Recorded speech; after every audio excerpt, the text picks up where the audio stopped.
Welcome to the Widowed Parent Podcast with your host, Jenny Lisk. Hey everyone, it's Jenny Lisk, and this is episode 78 of the Widowed Parent Podcast. I had such a great discussion with Gary Ireland for this episode. So Gary is a widowed dad of 2 young adults, and he lives in New York. And his wife, Nancy, died a little over a year ago. And I'm so grateful he was willing to come on the show to talk about his journey and share his reflections as a widowed dad. Some of the topics we discussed include their family's experience with his wife's cancer, which started when his kids were in middle school, including some funny anecdotes about sneaking their dog into Memorial Sloan Kettering when his wife was sick. We talked about their experience at Gilda's club, both his wife going there and also their experience there with grief support after she died.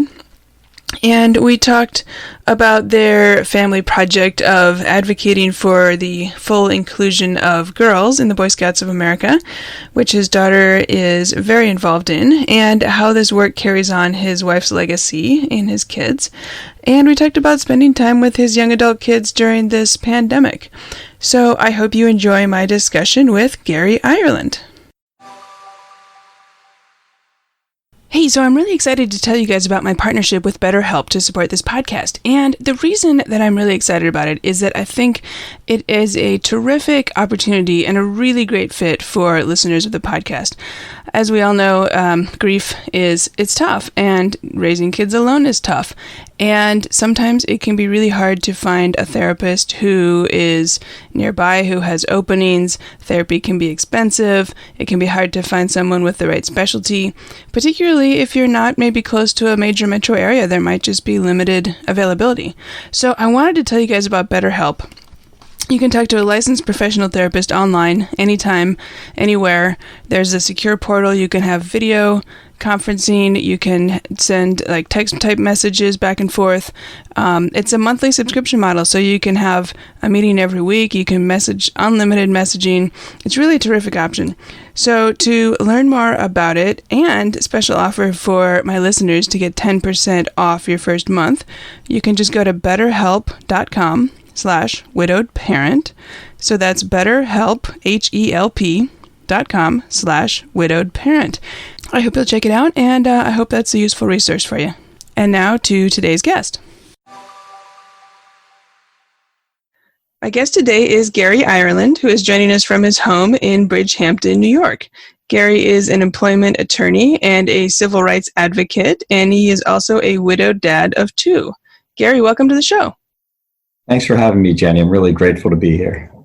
Yeah, well, I've really been looking forward to talking to you. I get a lot of requests to hear from more widowed dads. I think there's maybe not quite as many resources out there or people talking about the widowed dad side of things as the widowed mom side of things. And of course, we can all learn from each other, whether we're moms or dads. So this is going to be terrific. Let's just jump right in here. If you don't mind, could you just go back before your wife got sick? Just tell us a little bit about your family. What was life like way back when?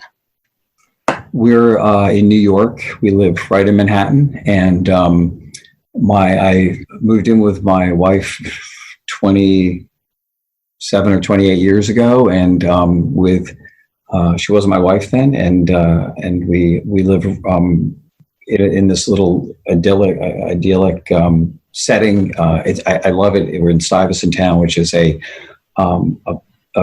big neighborhood in a large city, but it's very it really feels like a neighborhood. We have small stores that we visit. We have diners, delis that we go to, and we really everybody by sight, if not name. And in our building, everybody's friendly. We've been out of there since the pandemic for a little while, and living out here in Bridgehampton, where my mother grew up. So. My wife worked with Morgan Stanley for many years, and then when my kids were born, my son now is 21, Brian, and my daughter is 19, Sydney. And when we started having kids, she took some courses in teaching, and then became a teacher and taught at night also as a professor. So she's, that changed things a lot. but we had, we would camp and we would come to the beach and we had a nice life. Yeah. Yeah. Terrific. Okay. So, and then at some point your wife got sick. Can you tell us a little bit about that and also how old your kids were? Sure. My kids have always, ever since they were little, there's been somebody sick in the house or in the family. My mother-in-law, who died about over a dozen years ago, had the BRCA gene, which is a tracer for cancer, and then my wife's sister, who was 7 years younger, was diagnosed, and then my wife right around. That's when testing became more common, maybe 2010. And she got tested, and then and she had the gene, and then had some preventative surgery, and had her ovaries taken out, and all the things that you do. And they said, that pretty much guarantees you won't get it. And sure enough, about 5 years ago, she got it, and a little over 5 years ago, and she felt. The sort of, her doctors would always say, well, other than the cancer, you're in really good shape, because she was, we ran the marathon together. She would go camping, with us. We'd all go camping as a family. We're a scouting family. And, she was really active, really right up until the end. We went to Martinique.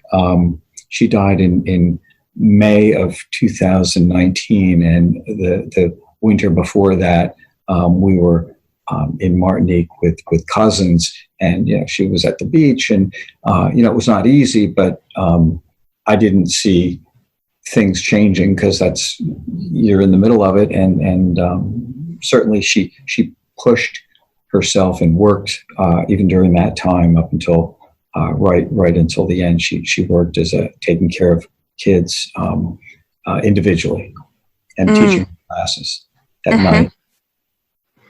So she was sick for about 4 years then?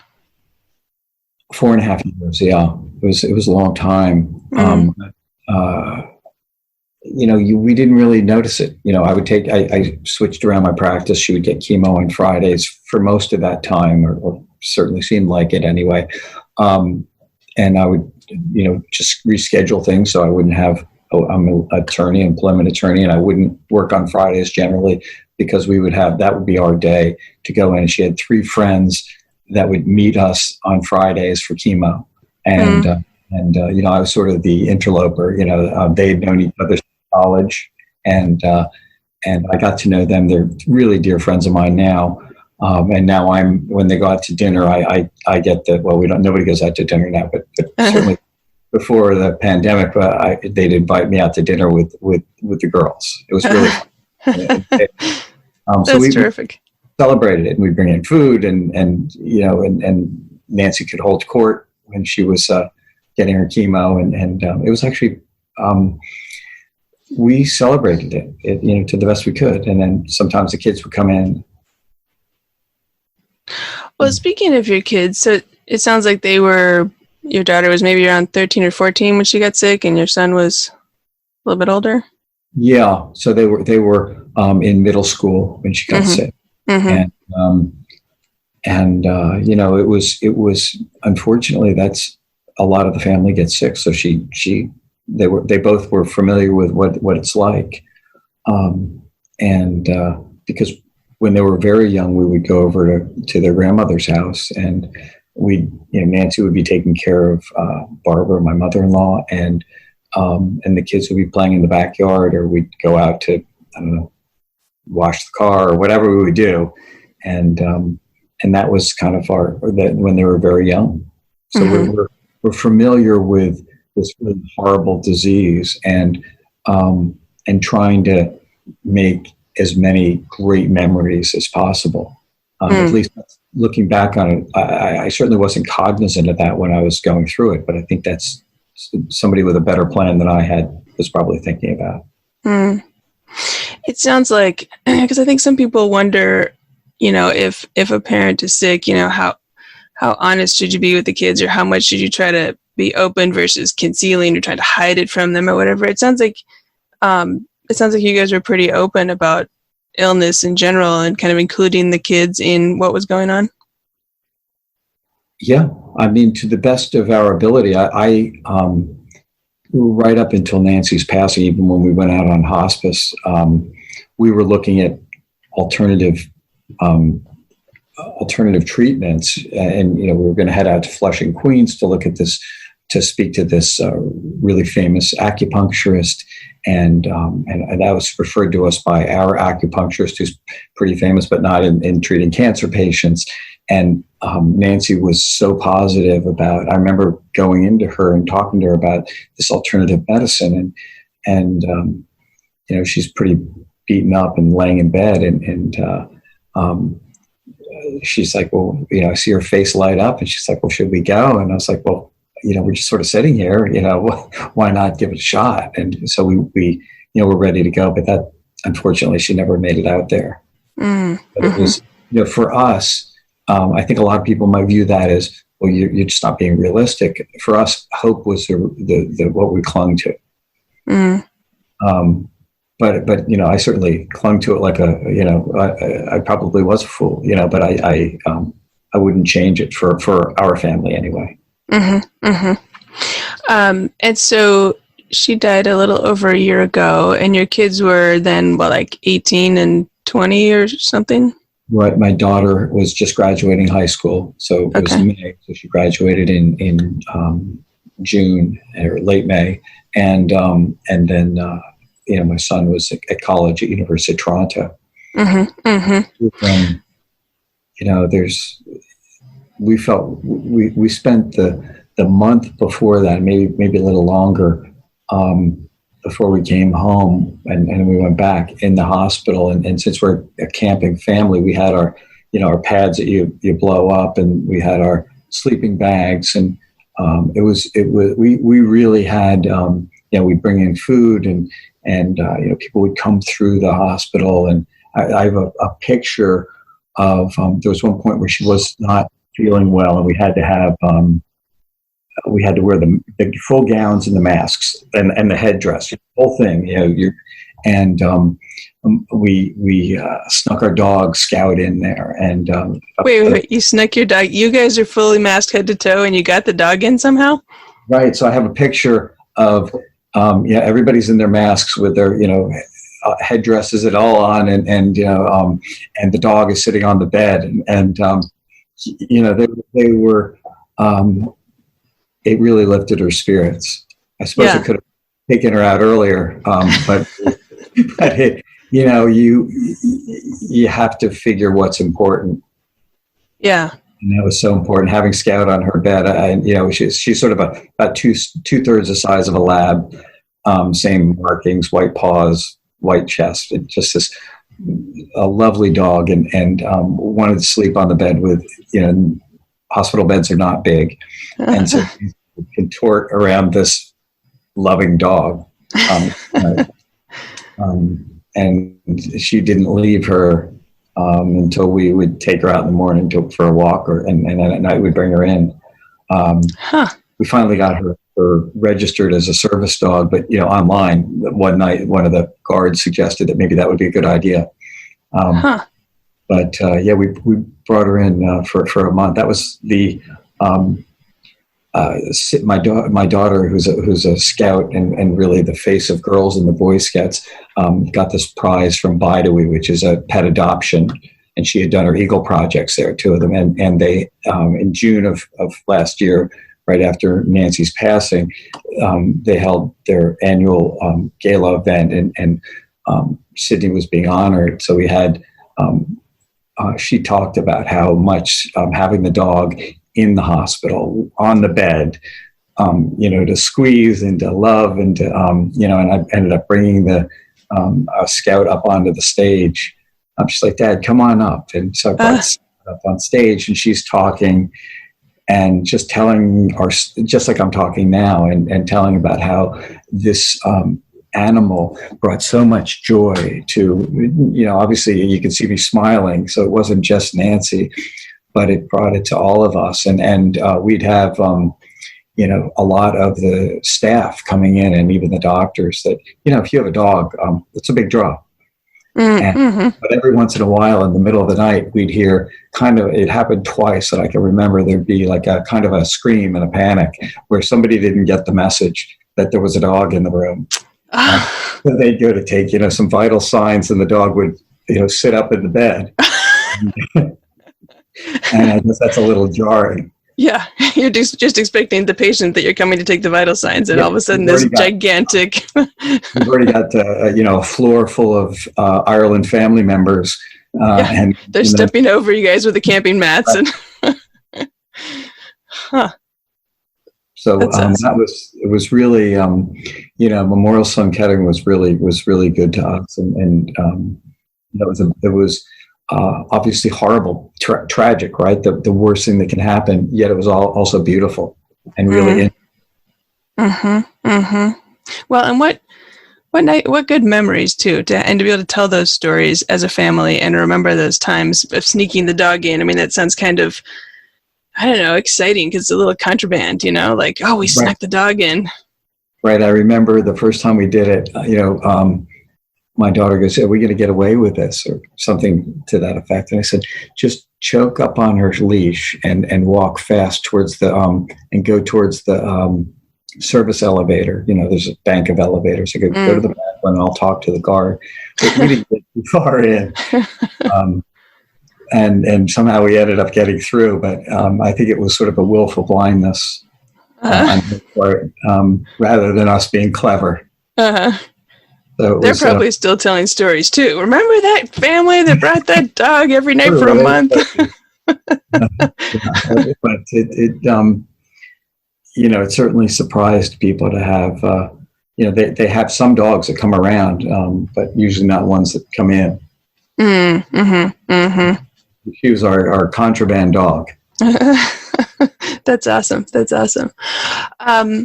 So I wonder if you could reflect a little bit on this first year of being a widowed parent and a widowed dad, a widow yourself. I don't know, what's maybe been the hardest, or what are some things you think that have been a struggle? I knew you were going to ask that. And when there was no homework in preparation for this, so of course I prepared. And what I did was I pulled out my favorite picture, which I showed you of us when Nancy and I were in Africa when we first met. And I remember her mom being really mad that she's like, "What are you doing? Taking my daughter to Africa?" But we had such a lovely time. And then the other thing I did was I read what I spoke about at her celebration after her passing. And I think what carried me, at least to this day, is the overwhelming wash of gratitude I have for having this wonderful woman in my life. And when it's not her, it's all of her friends that have, they call, they email, they text, they were coming by, and they've gone so far, and there's been so many people that have done this for me. Somebody introduced us, and they must have known it was going to be somehow spiritually uplifting for me, right? They're not going to introduce me if it's going to be, whereas it's certainly emotional, no doubt, as you see me kind of wiping my eyes, but it's also, I'm here for a reason. People were asking me why I would come on this show. And one of the reasons I wanted to be a part of this and was honored that you asked me was because if there's some small contribution I can provide to somebody else who's going through what I went through, because it is horrible. It's sad, but it's also, if you can dig down and find the best of what that person had to offer and hold that up and see that in those around you. That's such a great way to live. And that's what I'm trying to live. I'm trying to find the best that she had to offer and try to uplift that and bring it out and live that credo, because it's, she was, when I started dating her and was fortunate enough to marry her, I definitely married up. Listeners can't see here. You have a big smile on your face. That's terrific. So I'm wondering what. And by the way, I should say, I mean, I'm very glad that you are willing to come on here and share your story. I know it's not easy to talk about these things, and I know that my listeners tell me so often that they feel less alone when they hear other people sharing their stories, whether they're widowed dads like yourself, whether they're widowed moms, whether they're people who lost a parent when they were young and now they're grown and they're reflecting. I think that people do find it really helpful, and they always find something in someone's story that they can identify with or learn from or reflect on. So I hope I can do that as well. And that doesn't mean it's not incredibly sad at some point and lonely. But as a remembrance to her, I try to look at the best times we had, and we have these two beautiful kids that are not kids anymore; they're adults that are carrying on her legacy and the best she had. So I'm, sad, no doubt, but unbelievably filled with gratitude. And joy for whatever reason. I remember saying that at her celebration, and saying, I'm here filled with joy and gratitude, and that's the legacy that she's left with all of us and everybody that knew her. Nancy was a remarkable woman and did so much for so many. I got so many letters from parents of students she had. She worked with really little kids that had exceptionalities, and she'd kind of be the person who would structure kind of the general contractor, figuring out, okay, what services do they need, and what, she would also make strategies that would help kids to be able to navigate the system, at a young age, from 4 to 5 years old generally. And then she taught that at night. Other teachers how to do that in graduate school. So it was really, and she used those same strategies on me, no doubt, because I'm a 4 to 5 year old at heart, and everything from organizational skills to emotional skills. So I'm not sure I got out of that stage, but she worked with so many, and I got lovely messages, and still today I get them. Yeah, terrific. Something you said reminded me, when we had previously talked, you mentioned that there was an organization that your wife was involved in while she was sick. You've continued to be involved with them, I think from a support group point of view. Can you tell us a little bit about that?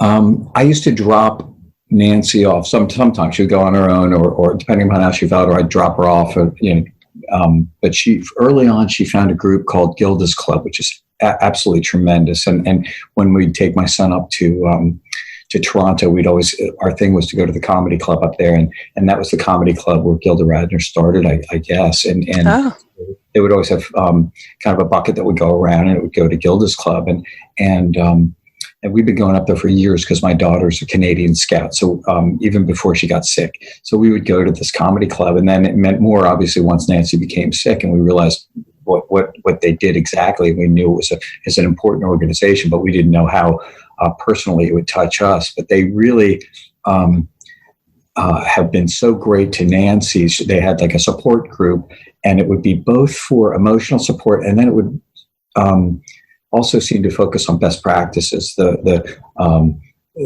mostly women in this particular group would, and I met a number of them. We'd go out socially.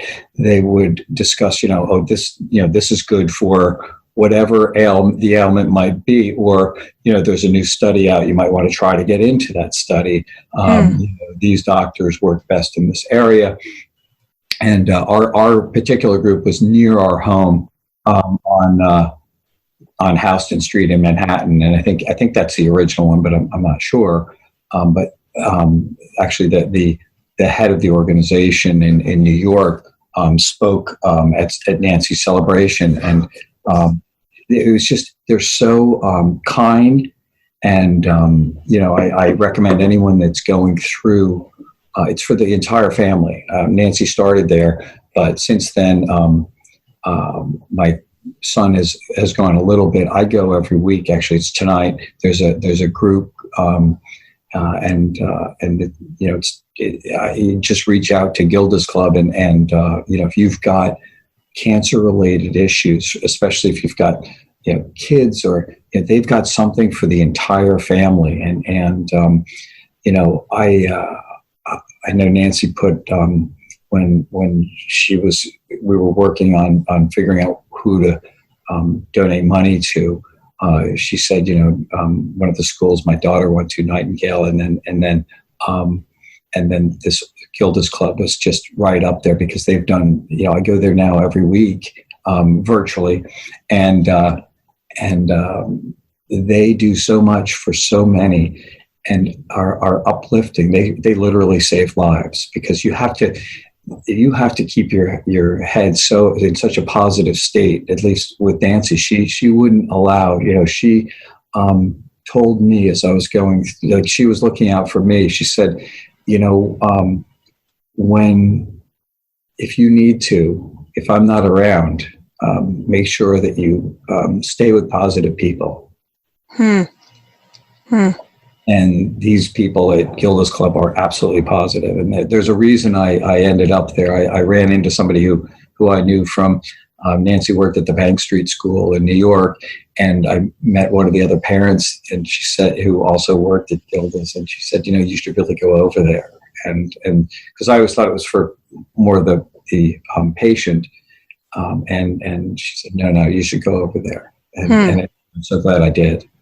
So the group that you go to now, is it then like a grief group? Is it all people who've lost spouses then? Right. And they have a program for younger, for kids. They have several for adults. There's one, if you only want to go, less frequently, you can, but really I encourage anyone that thinks they might benefit from having support. Gilda's Club, I didn't even know I needed it, and I sure needed it. Yeah, that's terrific. I'm going to put a link in the show notes to Gilda's Club, because I believe they have locations in many, many cities and communities. I'm not sure how many, but I think it's quite widespread. It's not just a New York thing. So I think listeners, wherever they are, may be able to find something that's, close enough. It's and the woman who runs in New York is Lily Stefani, and it is. I can't speak highly enough of Lily and the entire group there. They've been so kind to me. Yeah, terrific. Okay, thank you for sharing about that, because I think that's a really great resource to know about, and something that we haven't talked about yet on the show. Switching gears a little bit, I'm thinking about your role as a widowed dad now to a son and a daughter who are both, as you said, young adults now. And you mentioned a couple times your daughter's involvement in scouting. And I wanted to explore that a little bit, because it sounds like, is that something that you guys kind of work together on? Or can you tell us a little bit about, I don't know, how that's come about, and maybe how it helps you with raising a young woman? Well, you have kids, that you go where your kids want, right? If my kids had wanted to play golf, I'd probably be a better golfer. But my son wanted to join the Cub Scouts because he had a buddy that was already a year older. And so we joined the Cub Scouts, and when I went in, I was, I'm an employment attorney, but I'm a civil rights advocate at heart, and which is, and I had some real problems with the exclusive nature of the organization. So early on, I thought about, like, boy, and after I got over the initial kind of uniforms and sort of, it's just a different culture that I wasn't used to. I realized, like, you've got these 12 points that Scout law and oath, that if you have nothing else in your life, no religion, no nothing, no moral compass, these, to be helpful, loyal, trustworthy, all of these things that can guide your life are tremendous. And my son started, then my daughter came in at about the same time. She's 2 years younger. He started at 6. I think it goes down to 5 now. And then once the talent of these incredible adult volunteers had kind of graduated, either their kids went up to Boy Scouts or lost interest or whatever happened. I became the cub leader. And at that point, I took it more seriously. I was sort of, I didn't really have any particular skills. And I saw these families that, they were Eagle Scouts, the adult leaders, and they were really talented and hugely committed to our kids. And so I started taking training, and I got the brown shirt, and I got my daughter the brown shirt, the hand shirt, whatever it is, and realized what all the patches meant, and took some advanced training, and then I ended up teaching the advanced training. Wow. And really enjoyed it immensely, and valued all of the family, the focus on family. The one thing that was nagging the entire time was, why are you keeping out so many? You celebrate this organization as the greatest leadership training for our youth, and I agree. But what are you teaching them by keeping out? At that point, you were teaching out the LGBT community and young women. And to this day, whereas they say they allow in young women, they still discriminate against them. My daughter's still trying to get her Eagle rank. They won't allow her to get it. So early on, we went also up to Canada. She's an honorary member of the Scouts in South Africa. Wow. Wait, so Canada and South Africa allow women as well, or girls? Every other country in the Western world allows in young women. The Boy Scouts were the last. It's really, and they're still slow walking women into full membership. They want girls to graduate in some sort to the Eagle rank if they bestow it upon them in some segregated ceremony. And they won't let them get it for many months from now, without any reasonable explanation other than that they should graduate in a class. And they're well aware that there already are female Eagle Scouts. They're transgender scouts that we understand that we stand on their shoulders. They've done the hard work. So for them to worry, they seem worried that one scout or another is going to be the first female Eagle Scout. It's a specious argument. There already are Eagle female.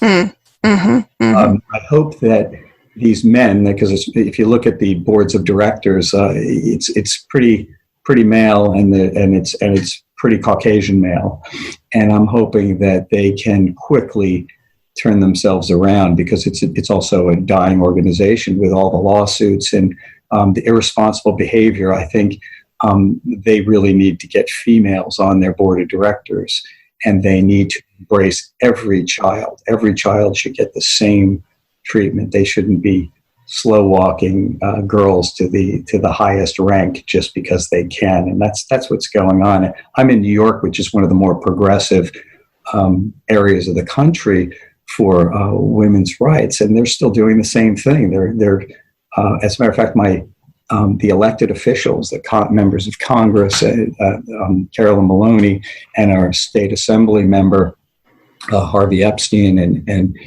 State Senator Brad Hoylman, who's an Eagle Scout, they held a board of review, which is the last step before becoming Eagle, because the Boy Scouts wouldn't allow her to get the Eagle rank. So they convened it at the National Organization for Women headquarters, held her board of review. It was covered in the news, and the Boy Scouts still aren't changing, and they can't really provide at all a reasonable answer as to why they still discriminate so callously. What benefit are they getting by precluding anyone? I'm an employment attorney, and I can safely say there is never, ever a good time to promote discriminatory policies. Well, and I think you mentioned your congresswoman and some state reps. I think your daughter got an invitation to the State of the Union, right, because of all this? Right. She went last year. She got to go to the State of the Union with her Congresswoman Carolyn Maloney, and she was interviewed on public broadcasting, PBS, and several other she was in the Daily News and a bunch of other, she's been on the BBC, all this news media. And you would think with all of that positive press, the Boy Scouts would jump in. What this has to do with our conversation today with you and I is we had a family project. Our family project was, justice for, we did resolutions, op-eds that we've helped write. And all of this created a family bond. And in addition to Nancy and I going camping with the kids, and that's a great way to bond your family because invariably somebody's going to forget something and you've got to borrow it. Usually each time I go out and I forget, I don't forget my raincoat anymore, but it'll be something that you need. I used to be like, well, it looks pretty nice. I remember a few times getting caught in the rain, and usually I'm a little slow learner, but you learn quickly when you forget something. What's the Boy Scout motto? Be prepared. Be prepared, and I would say my personal motto is try to be prepared. Yeah, that's funny. So I'm thinking though. I mean, this sounds terrific as a widowed dad, and you're raising a young man and a young woman, and to have this as a family project because I think your son also has been involved in advocating for his sister. And he cleared the way. He's an Eagle Scout. He's cleared the way for his little sister. He made it cool to have a girl in his troop. We're in 414 in New York, and it's a wonderful organization if they could clear away the white male privilege that runs it, because we've got these incredibly powerful men that find no problem with discriminating against young women. Mm-hmm. And so bringing it back to, to this discussion, I think, what an example you're setting for your daughter as to, how to make change, how to work for something that's meaningful to you, how to work for what's right, how to work as a family on a project, how you and your daughter can work together and kind of keep that bond going. Now you as an only parent. A lot of this came out of my wife believed in equality deeply. She was a feminist, a member of NOW long before I was, and really advocated, and her grandmother and both grandmothers did, advocated for, you've got to be self-reliant, and you've got to do the same work as every man, and you should expect to be treated fairly. So it's been, that working together, and the legacy that I see in my kids from my wife Nancy is just humbling, and they have a real sense of justice. And I think kids overall have a sense of justice from very young, when they don't, why do I have to go to sleep now? Why can't I be in this organization, which is the gateway to power? Mm-hmm. Yeah, well, and you see it now. Gen Z is fighting for change on so many levels right now, in the streets and everywhere, and social media. I mean, it's incredible. We went to one of the protest celebrations up in Bridgehampton, New York, which is a very small town, and it was the most people I've ever seen in one place in this little village. It was heartwarming, and especially because it comes out of just such heart-wrenching tragedy. Mm-hmm. Hopefully something good will outlast the pain that these families and so many others have had to endure. Mm-hmm. Mm-hmm. Yeah, for sure. Well, I think it's terrific anyway that you and your daughter are continuing this family project, and I'll keep my fingers crossed for you that it gets sorted soon and she can finally be recognized for the work that she's done, and that you all have done to get this organization to as far as it has gone. Well, let's hope they move fast, and I'll allow I'll leave it to you to edit out whatever if I went off on a tangent that was too long. No. I think it's interesting, and we used to be a Scout family. My son used to be involved in the Boy Scouts, and so I was a Cub Scout leader, and so some of the stuff that you're talking about I'm familiar with. from that point of view as, with a younger kid at the time. And I should say myself that I always wish that I could have been a Boy Scout way long back ago. That obviously wasn't going to happen back in the 80s, but I'm with you. Well, it teaches you how to live a life of integrity and to help others and to look beyond yourself. And I just wish that the leadership of the organization could do the same thing. Live the 12 points of the Scout Law and Oath. Mm-hmm. So one thing that I was thinking about, as you're just about a year plus now into this journey of grief and widowed parenting and widowhood, I guess, can you share with us some of the things that you or you guys as a family have been doing to address grief? One of the things that we do together is we try to, I think everybody's closer with the pandemic, right? But we, having my adult children at home, which they wouldn't necessarily be if under different circumstances, but we get to cook, we get to eat together. We take the dog to the vet together. We go to the beach with the dog together. And we also talk to someone together to make sure that we're okay, because it is a sad, sadness doesn't even describe the heart-wrenching grief that you go through, or at least that our family is going through, and I'm sure everybody else. That so how do you handle that? Well, as I said before, I try to keep her memory of the gratitude that I have for having had her in my life and having her as the mother of these two beautiful young people that are now looking for their way in the world. And I think it's so important, for me to talk to somebody, whether it be at Gilda's Club or somewhere else, and to have us as a family speak to somebody. So we've been doing that for a couple of months now since we came out here, and I find it, it certainly brings up all sorts of things, but it's all sorts of things that are both positive and things that need to be addressed. If it's a problem for somebody, then let's talk about it, right? And I grew up in a fairly shake hands sort of family that you didn't really discuss problems. And fortunately, as I said, I married up and somebody who was unbelievably emotional and in a good way. She drew me out, and I want to make sure that we address problems and move forward in a positive direction.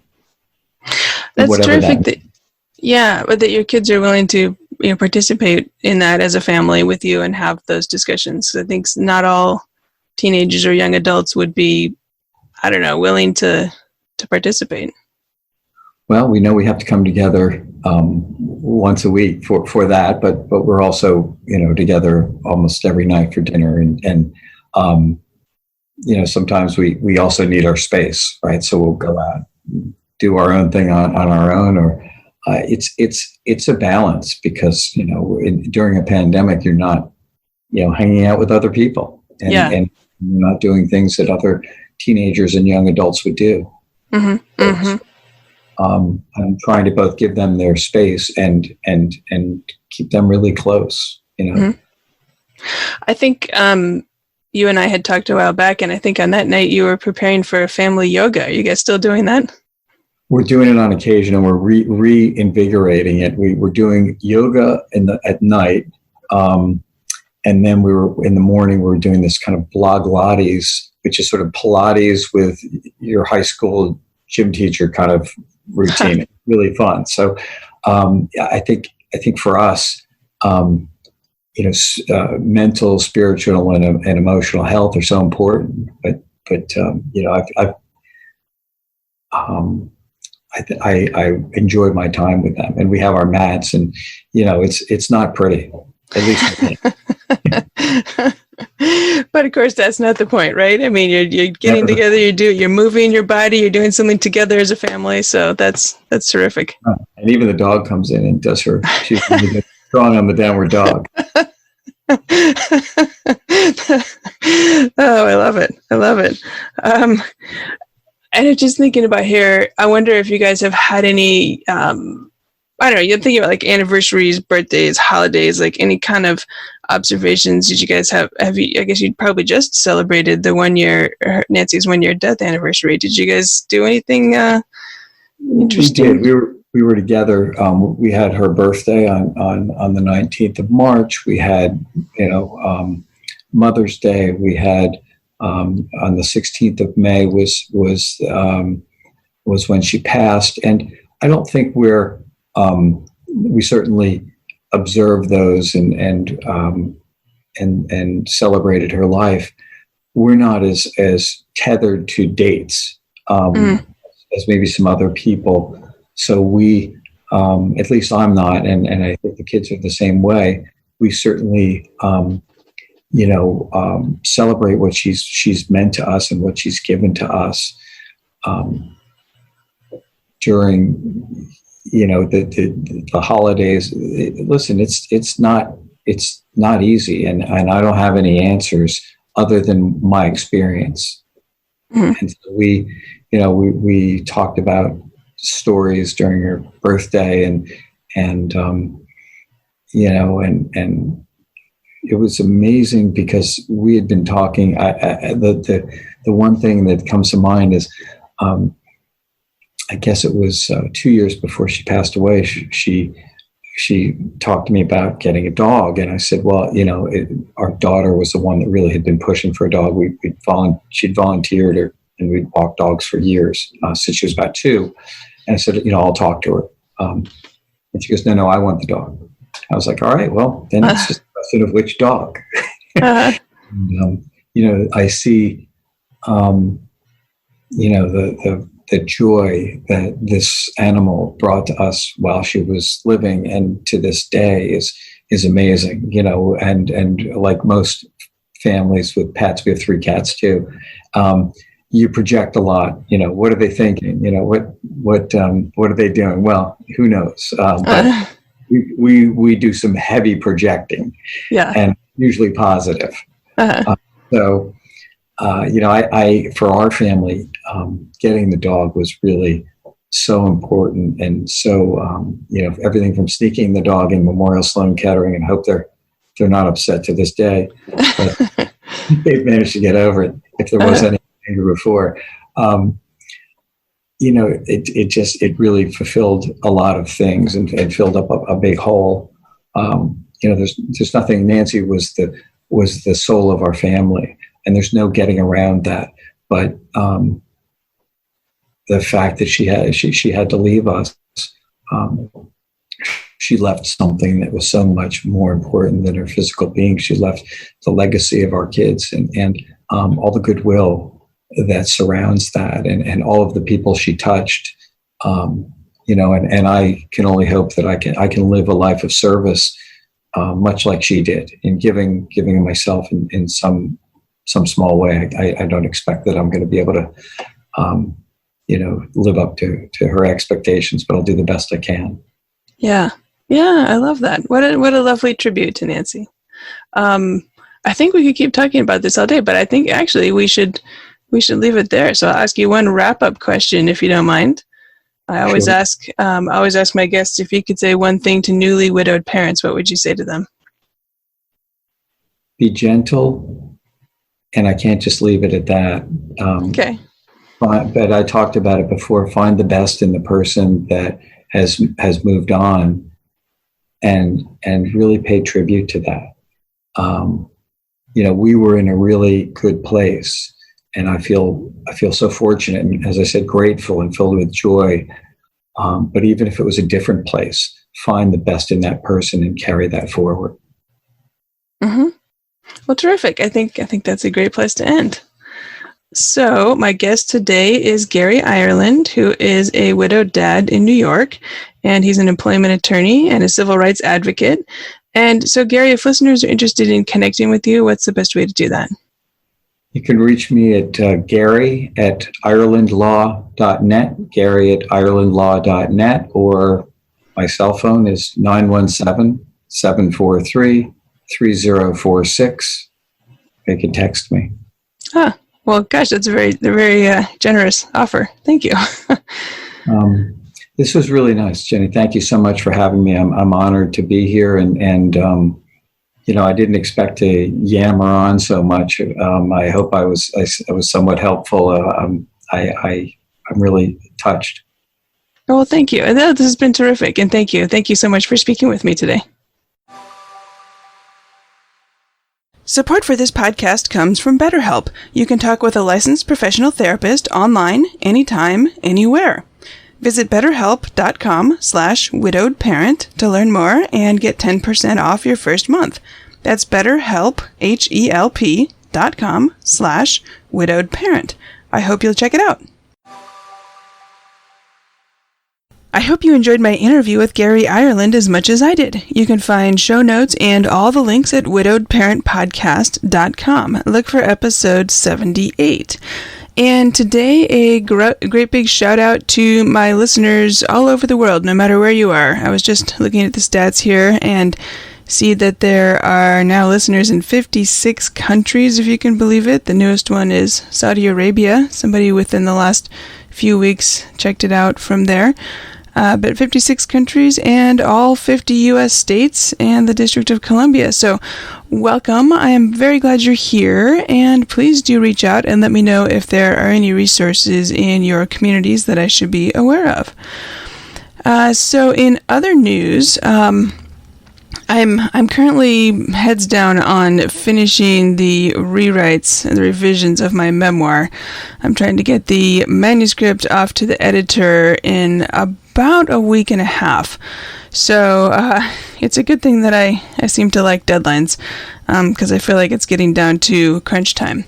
And speaking of which, the October launch date is, well, it seems like it's still about 2 years away, but it's really just right around the corner. So wanted to ask if you would consider joining my launch team. It's easy, it's fun, you'll get inside updates and an early look at the book, and I'd love for you to help spread the word and get some buzz and social media activity going on launch day. So if you go to jennylisk.com/memoir, there's a short form there. You can just sign up and make sure you're on the list for that. I'd really appreciate it.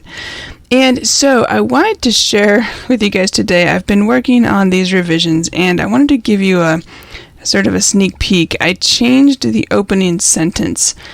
And previously I had something that, I guess it wasn't terrible, but it wasn't really all that compelling either. And I realized that it was, maybe pretty good as the start of a shorter piece, like a blog post length piece, but not really all that good in terms of starting out a book. So I want to read to you guys. This is actually the first time I'm sharing this with people. What I have right now, this is still a draft, but I like it a lot better than what I had the first time. So here we go. This is the newly revised opening sentence.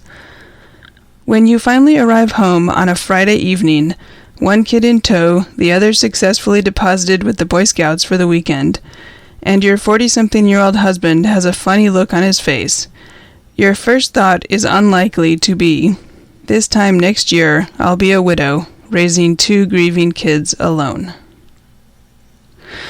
So, yeah, that's what I got. Maybe it'll get changed once I go to the editor. Who knows? But let me know what you think. Let me know if it seems compelling or makes you want to know more. Shoot me an email. And yeah. Anyway, I wanted to share that sneak peek with you guys to thank you for listening and to say thanks to those of you who are on the launch team already and to those who will be. And again, jennylisk.com/memoir. Easy to do that. All right. Hey, all for now. So as always, thank you for listening. And until next week, keep smiling. Thank you for listening to the Widowed Parent Podcast with your host, Jenny Lisk. Connect with us on social media and at widowedparentpodcast.com.